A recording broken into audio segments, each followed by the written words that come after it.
இன்னொரு முக்கியமான அம்சத்தை பிரதமர் தமிழ்நாட்டுக்கு அல்லது இந்தியா கூட்டணிக்கு எதிரான விமர்சனமா முன்வைக்கிறதுல வாரிசு அரசியல், ஊழல் இது ரெண்டு வைக்கிறாரு. வாரிசு அரசியல் அப்படிங்கிறது முதல் முறையா எதிர்கொள்ளல, பல முறைகளாக பல நேரங்கள்ல பல தேர்தல்களில் முன்வைக்கப்பட்ட ஒன்றுனாலும் மீண்டும் அதை கூர்மைப்படுத்தி பேசுறாரு. தமிழ்நாட்டில் இன்னும் அதிகமா அதை பேசுறாரு.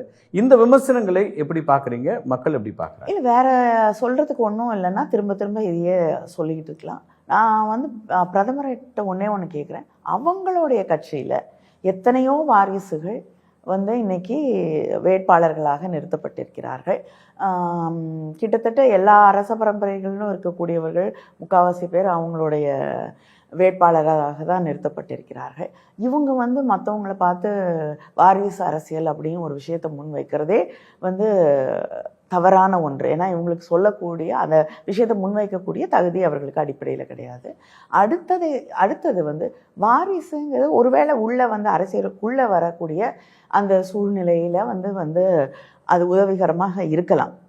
ஆனால் நீங்கள் யாராக இருந்தாலும் எந்த அளவுக்கு உங்களை கொண்டு அங்கே நிறுத்தினாலும் மக்கள் ஏற்றுக்கொள்ள வேண்டும்.